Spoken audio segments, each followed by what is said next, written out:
I tried criticising this guy twice. First time he disabled the comments, and the second time I got blocked. Well, there is a saying, third time's the charm. And I'm going to be cutting to the parts I will be commenting on. And I recommend you watch Ponder Sprocket's commentary on him, as I will be playing bits that she's in, otherwise it would make no sense. Just to let you know. Why do people feel the need to just say, just to let you know, or let's move on? It just seems rather pointless. That was actually kind of funny. Ponder Sprocket, it wasn't funny to me. No. It was a parody that was attacking the messenger, me, instead of discussing the message.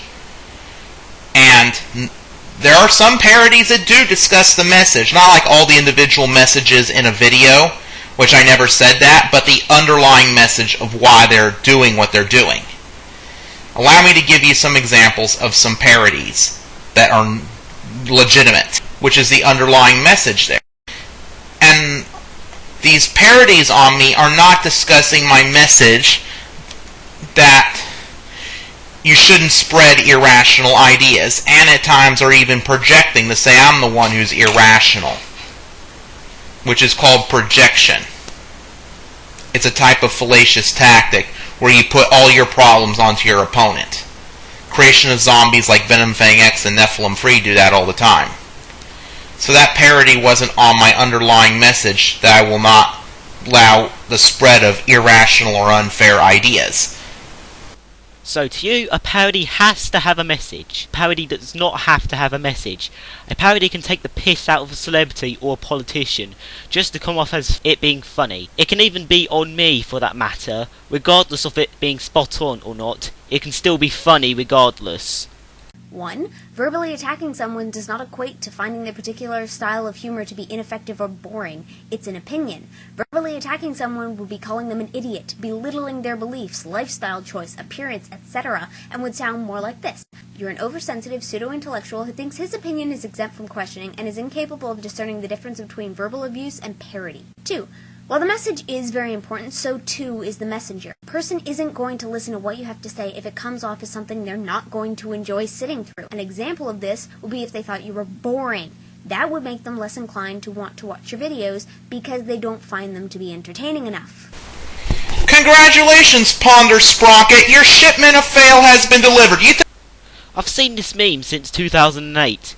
It's an overused meme and it's not even funny. If you weren't trying to be funny, then what was the point of bringing it up in the first place?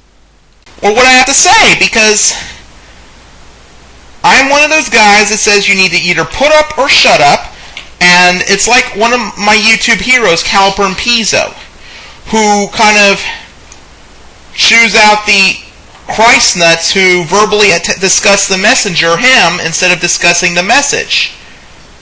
I know my style can be boring, but if you're having a problem with it, you're not refuting what I have to say. And I know parodies don't necessarily, there's a difference between ad hominem and a parody, but it is, because you're just making fun of my style and the messenger only. You're not discussing the underlying message. It does not have to be a parody on the message. That's like saying if you have to parody the song and not the celebrity. So to him, a parody has to be restricted to certain topics. You completely disabled the ratings and comments in that last video I did on you because people were responding negatively to your negative response. This is not a straw man fallacy. It's a parody. And for a parody, it's very spot on. Wow, Ponder Sprocket, you just told an outright lie, saying that that parody was spot on. No, it was a straw man. And even though it's true that I disable ratings and filtered comments, even though it will still disable ratings on some of my videos, and disable comment ratings if I allow people to automatically comment on such videos. And also, you're missing the point of why my commentaries are long and apparently tedious. It's because I have to explain in detail why my opponent who made the video in question is incorrect. Well then be more blunt about it. Don't just drag on your points to the extent where we find it boring and click off. So trolls, people who voice their opinions, and people who are unable to reduce their opinions or explanations to 250 characters. Yeah, based on the length of your videos, you qualify for the latter two reasons listed here. Wow, your shipment of fail has arrived, Ponder Sprocket. Do you have to rely on this meme? I've seen some of your commentaries, and this is the 4th time I've seen you use this meme. That's not criticism per se. That's him pointing out something that you overlooked and likely had a problem with for the very same fact. It's not criticism, it's a correction. Criticism would be telling you that you need to do more research and get your facts straight before making a video harping on them. Wow. You got something right, that correction and criticism are two different things, like Dredge Tier 1986. But criticism is getting your facts straight and doing research before making videos. I do my research. No. This is an example of giving criticism. I said that you're dragging on your points for too long, and I told you to be more blunt about the points you're trying to make. And what do we call that, children? That's right! Bias!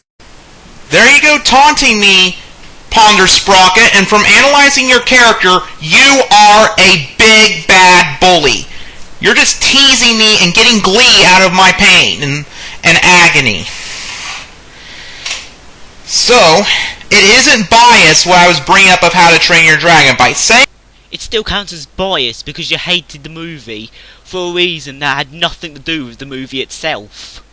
I don't care. I love it. I don't care. there you go with this I don't care, willful ignorance. No. It's a skipping clip. If you look closely at the text, you can tell it's a skipping clip. Just allow me to use one too! Sick to death of your every last breath, and I don't give a fuck anyway. I love the stark contrast between the examples he's presenting. On one hand, a guy who reviews movies with an overly biased tone. On the other, frickin' religion! One of the most hotly debated topics encompassing human rights, politics, and the boundaries of countries and space. There you go, teasing me again. You seem to be a button pusher. Ponder Sprocket, you are a button pusher. By looking at your character, your videos are quite painful to watch. Do you not see the irony? Do you not see the hypocrisy? Your videos are painful to watch due to you dragging on your points for too long with an extreme monotoned voice. It's a parody! And don't you dare get me started on the parody card. Yay! More hypocrisy! You say she's using parody as a card, and yet you're using tease and ad hominem as a card. And I don't really care about the rest, it's not worth arguing about. Anyways, my closing thoughts. You were extremely hypocritical about this commentary. You say you can handle criticism, and yet when I try to criticise you, you blocked me. And there is one more thing I should mention. If you're going to respond to this commentary, then at least listen to my arguments in detail. Don't just take them out of context. Anyways, that's all I have to say. This is David the Saviour, signing out.